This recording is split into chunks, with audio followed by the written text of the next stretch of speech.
O'clock. Time to reach for mobile water. Mobile water, unique in every way. Citi Prime News at 12 midday. Update you on all the running stories and connect you to the newsmakers. Citi News.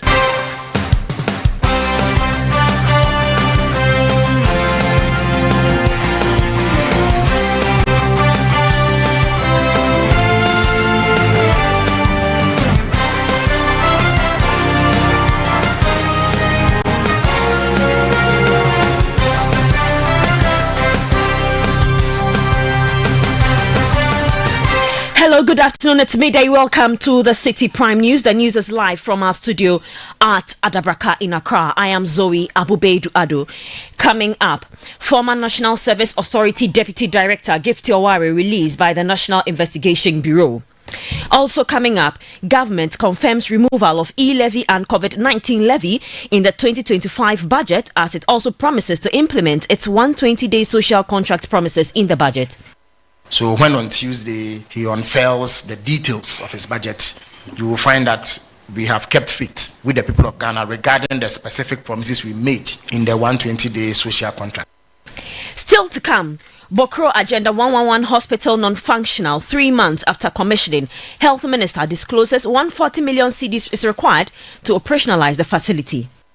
You see, completing the project is one thing, and paying for the project to become the property of the state is another thing. We need to cost not less than 9 million US, which is about 140 million Ghana cedis. Also coming up, National Road Safety Authority pushes for new bill to enforce speed limit with tougher penalties. You give me within 2 months, because that law is being worked on again. We'll be able to deal with spot fines. Traffic tech is the spot fine that you are talking about, and it will come in place immediately this law is passed. And later, the 2025 Heritage Caravan returns to Accra after a journey of culture and adventure. The Gbewa Palace, we have been hearing of it in the news, seeing it on TV, but I witnessed it live. I really enjoyed the trip. I'm happy that as a Ghanaian, I've been able to witness or experience 14 regions in 1 week. It was actually really good for me. This bulletin is also live across our partner stations in the Upper West region. We're on Tupani Radio 88.5 in Nadoli and Jirapa 96.1 FM in Jirapa. Upper East Recast 92.1 FM in Bongo Namu. Northern region North Star Radio 92.1 in Tamale. Northeast region Nobia FM 98.1 in Nalarugu. Western region Beach 105.5 FM and Sky 93.5 FM both in Takrade. Ashanti region Focus 94.3 FM on KNUST campus and Orange 107.9 FM in Kumasi. Volta region Sela Radio 97.3 FM in Dabala and Holy FM 98.5 in Aplao. Savannah region Kasha 99.5 FM in Damogo, and in the Bono region we're on Greener 95.9 FM in Sunyani. Across the globe we are live on citinewsroom.com. Citi Prime News at 12 midday. Update you on all the running stories and connect you to the newsmakers.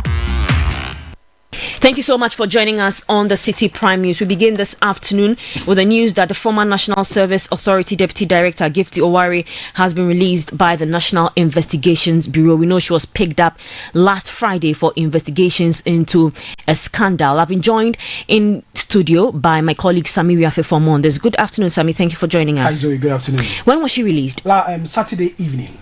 We're told around 8 p.m. This was after her lawyers and some party, leaders and former leaders, went to the NIB to really get an understanding why she was still being kept after she was granted bail, on Friday. Remember, on when she arrived in the country on Tuesday, she was asked to report, to the NIB officers. On Thursday, she was told not to report because it was a holiday, so she reported on Friday. And then on Friday, when she went in there with her lawyers, she was, granted bail. And said that investigations was, currently underway. And then she was rearrested the same Friday after she was granted bail. So on Friday, she was kept, within the premises of the NIB till Saturday evening, when we were told that she was released to her lawyers and some family members who had been present to see this whole thing. Now she's been detained, or she was detained in respect of the investigations with regards to the ghosting fraud at the National Service Authority. Remember, on Thursday, when President Mahama addressed the nation on the State of the Nation address, he asked the security agencies to declare all individuals involved in this particular scandal wanted. And Gifty is reported to be one of the important suspect in quotes in this whole investigation. So her arriving in the country on Thursday and her subsequent arrest on Friday, many people thought that yet investigations were really underway. But then Saturday evening or Saturday night around 8 p.m. she was released to the husband and family and some party leaders who had gone to the premises of the NIB to see her.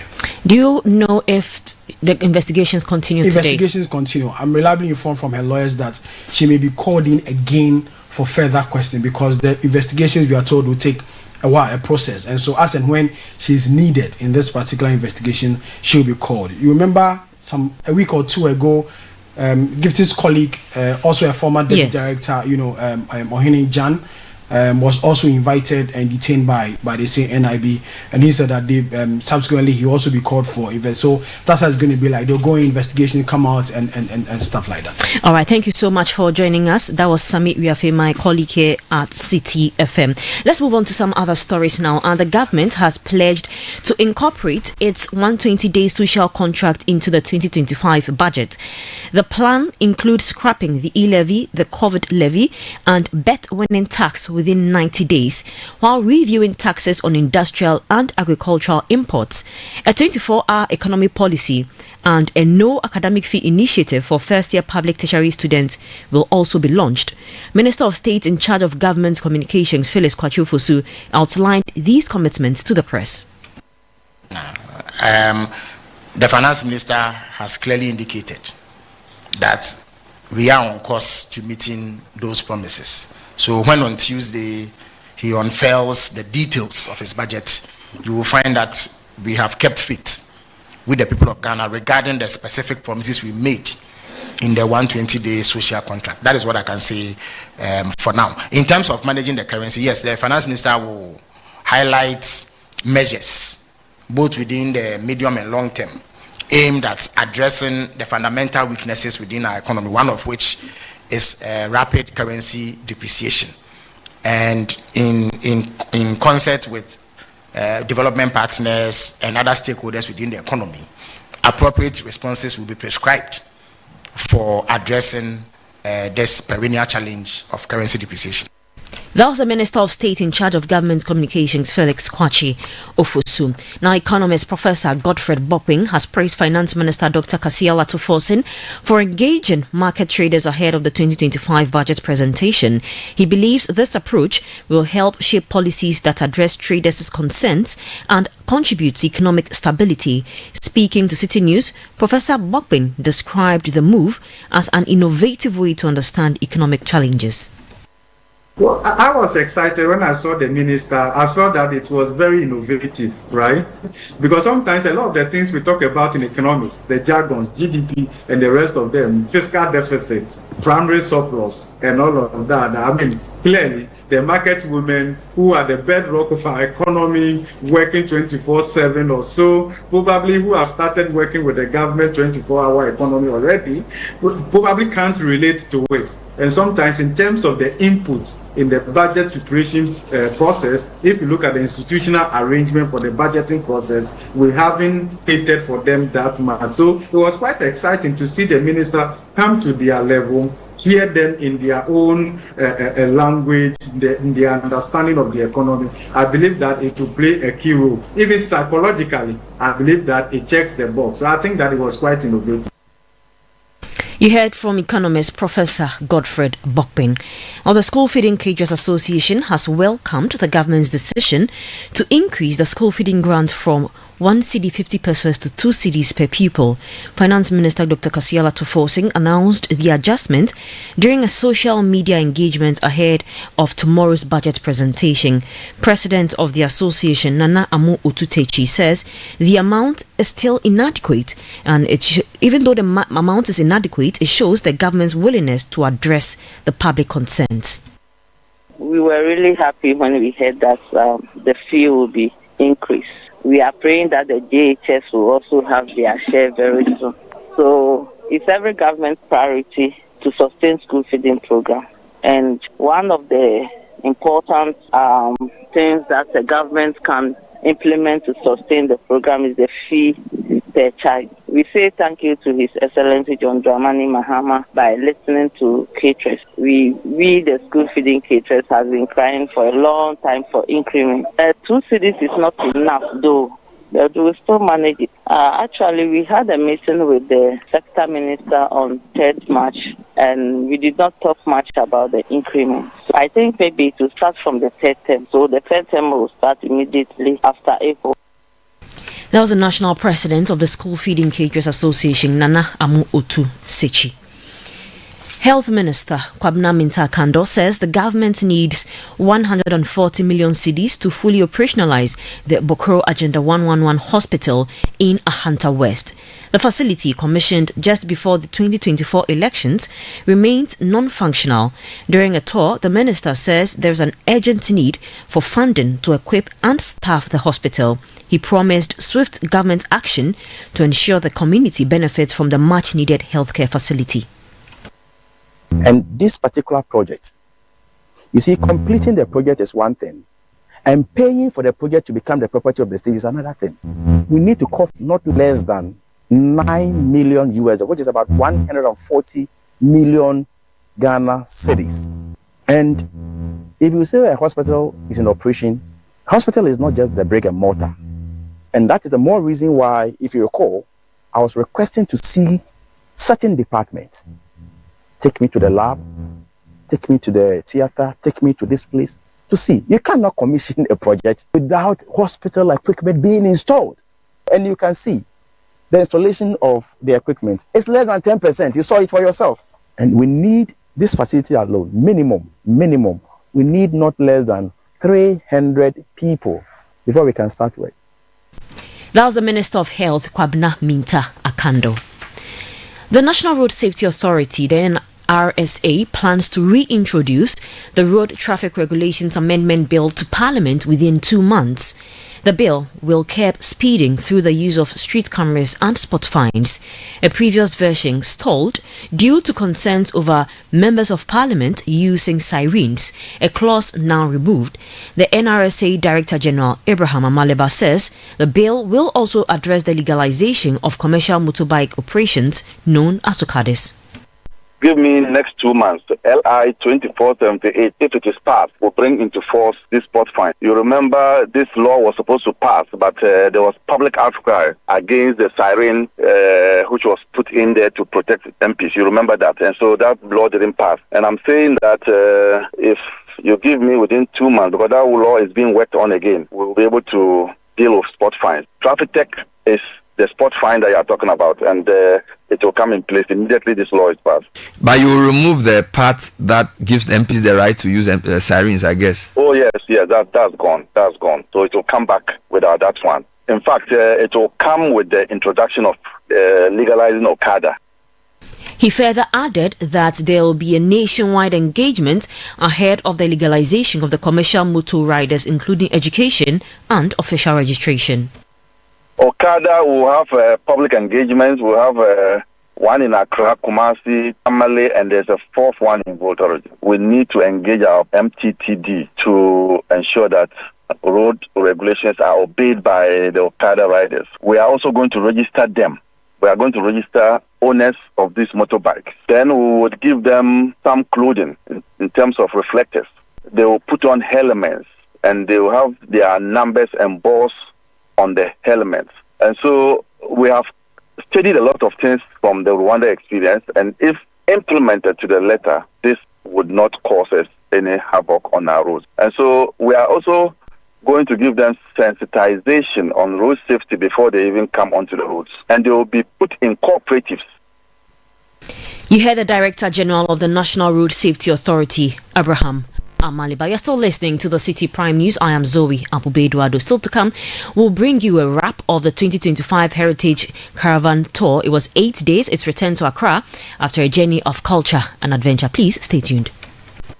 City Prime News at 12 midday. Update you on all the running stories and connect you to the newsmakers.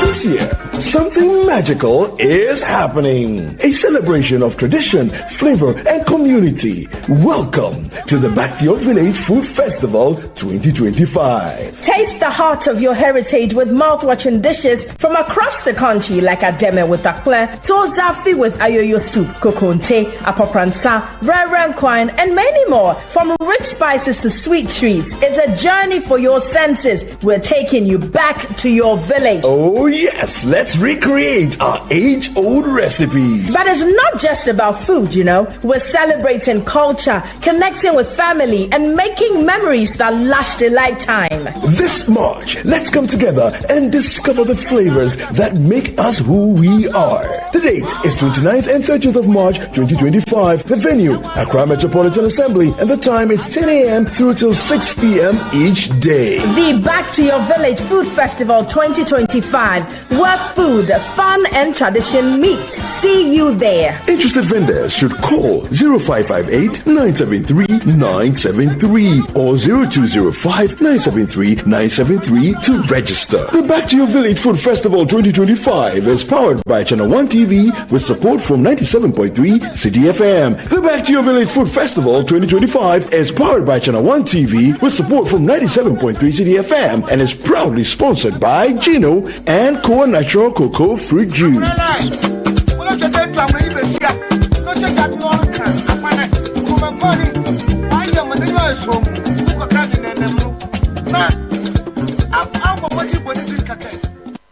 Citi Prime News at 12 midday. Update you on all the running stories and connect you to the newsmakers. You all come back. Let's bring you some more stories. The Chamber of Local Governance, Chalog, has expressed concern over the prolonged delay in appointing metropolitan, municipal and district chief executives. Despite the vetting of nominees concluding early February, the government has yet to approve and appoint individuals to assume their civil duties. In an interview with Citi News, President of Chalog, Dr. Richard Fiadomo, warned that the continued delay could hinder development at the local level.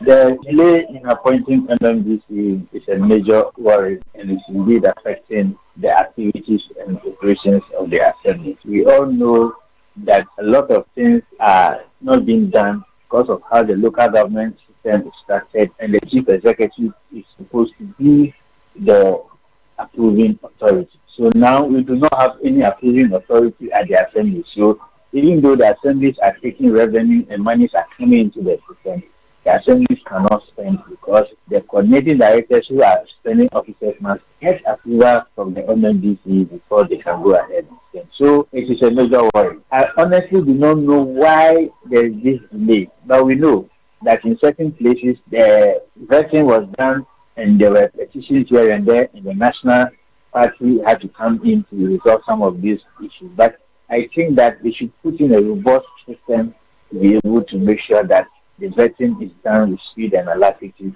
to make sure that the president is given the opportunity to nominate any of the three persons who will be submitted to him as the NMDC. The longer it delays, it is really affecting the assemblies, and if care is not taken and they do not come early, the operations of the assembly will be gravely affected.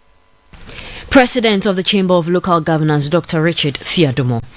Now, the National Disaster Management Organization in the Nanumba North District has submitted its report on the recent rainstorm that displaced over 500 people in Demunaili. The storm damaged 86 households and destroyed property. Municipal NADMO Director Mawindam Tigananya tells Citi News they are awaiting support from the regional office to assist affected residents.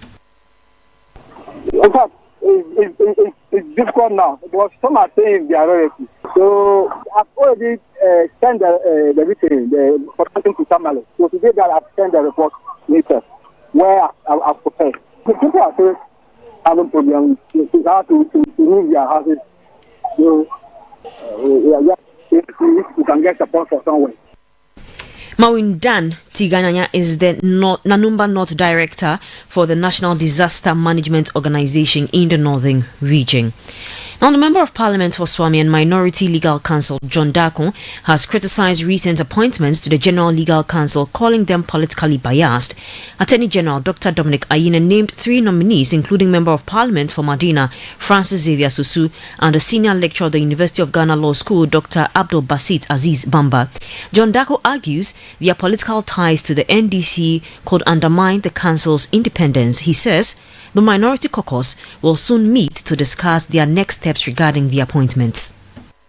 Almost all of them who were appointed there at the time were people who were known legal scholars who had a clear cover of impartiality and neutrality. It is worrying that what the current president is doing is to appoint a known NDC members to the council. There are some few things we should try not to politicize in this country. One of them being the judiciary and then the legal. If you look at it, the legal supposed to regulate legal and professional conduct of lawyers, and to appoint somebody like Basamba and Francis Xavier Susu clearly is to create or bring in partisanship into an otherwise impartial. John Darko is legal counsel for the Minority Caucus and Member of Parliament for Swami. The Member of Parliament for Waliwali, Abdul Kabiru Tiamahama, has accused security personnel of extortion, human rights abuses and unlawful home invasions during curfew hours. He condemned reports of looting, brutality and unauthorized searches, questioning the need for the curfew. Speaking to Citi News, he asked the government to ensure accountability while calling on residents to cooperate with security forces to maintain peace in the area.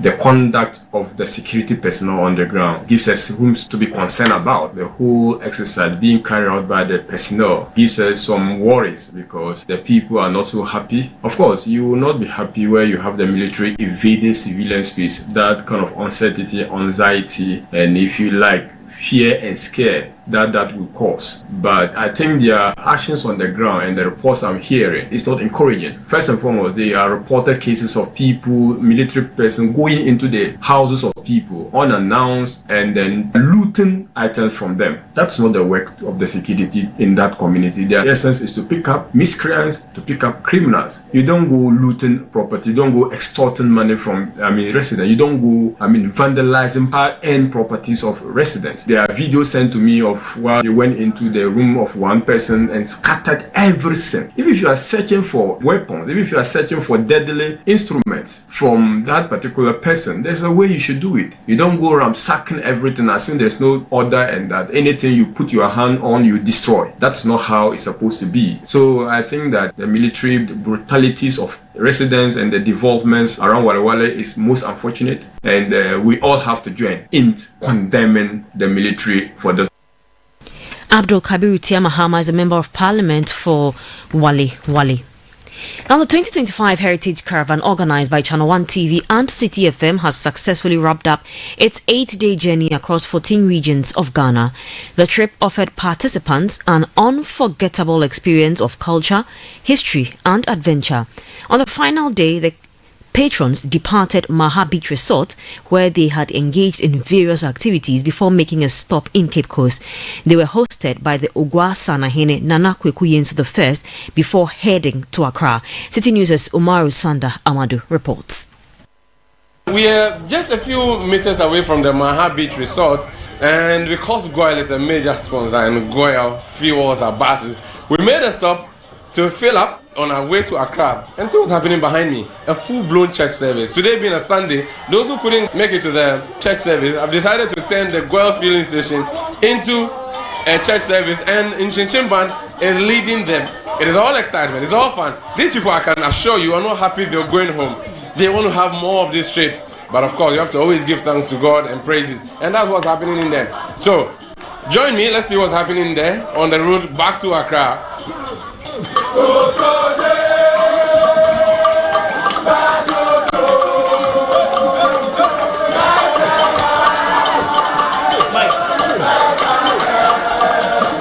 Today is the last day of a heritage caravan. I shouldn't be smiling, I'm not excited, I'm not happy, and the caravanners are not as well. But what shall it be a last day if there is no last of a number of things?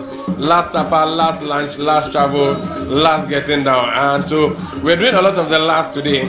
The central region is the last of 14 regions that we are visiting, and we've come to the central regional capital, Cape Coast.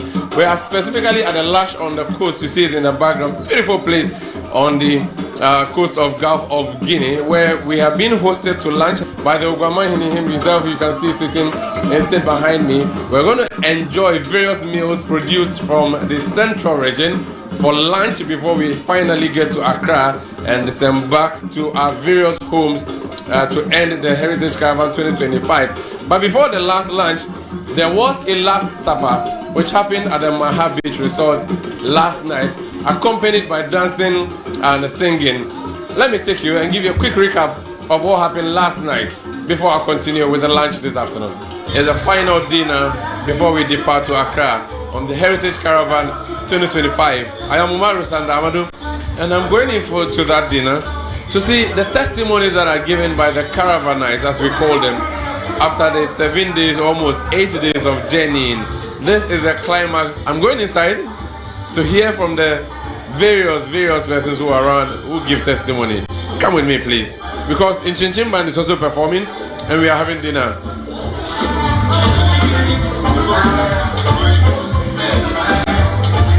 Talk to me about Heritage Caravan 2025. Oh my goodness, I couldn't have missed it for anything. It's so awesome. In fact, I just don't know the words to use. I've really had a good time. What has been the experience? Okay, so I've experienced a lot, from the tourism to the culture to the people to different ways that the same people in Ghana relate to different things that happen in the same country. So it has been an eye-opener. It has been a very educative journey, and I'm happy and I'd like to come again. Can you describe what you have seen or experienced? I feel very satisfied that I now know my country. I know that Western region is beautiful. The Volta region is beautiful. I mean, all the various areas. But I never thought I would see even the transition from vegetation to Sahel. I saw all of those things. Very, very pleasing. And now from the perspective of the organizers of this memorable, spectacular experience, let's hear Samuel Astamesa, CEO, Citi FM and Channel 1 Television. We are humbled, and with all humility, I'd like to thank you for making this happen. Let's humble. We have television, we have radio. We could have shouted and shouted, and only 2 people would appear. We don't have a caravan, but we made the noise. You appeared, you poured in the experiences, your knowledge, and this is what we have. It is my pleasure to welcome you all to our family. God bless you. Well, so that was what happened last night. We had lunch and we had dinner, great dinner that is at the Maha Beach Resort. It's now time to have lunch before we go in and retire to Accra. Let me go speak to some of the people who have already collected their foods and eaten. What are you having? Apapransa. It is a typical Fanti food. Yeah. How is it tasting? How does it taste like? It tastes good. It tastes good. You are enjoying it. Why did you settle on this and not for any of the other soupy foods? I haven't tasted this before, so this is my first time, and I love it. Okay. Yeah. Why did you settle on Apapransa? Well, Apapransa I've seen is the local food of the people. Yeah, I just finished eating Fanti Kenke. It was excellent, and I'm adding this as a top up. We are back. We are back to it. Has been a very, very, very fruitful journey. I really enjoyed the trip. You do it again? Yeah, of course. I'll come again. You know, last year I was here, and it's happened this year too. Next year, definitely, God willing, I'll be on the trip. I really enjoy it. This one is my first one. Okay. I've been trying for some time. Anytime I tried, it's sold out. But this year, I prepared ahead of time, so I was able to get on board. Some of the few places we went to were places that I wish I've been, especially the Bewa Palace. We have been hearing of it in the news, seeing it on TV, but I witnessed it live. Molly National Park was another place. I've not seen a live elephant before, but I saw it very huge.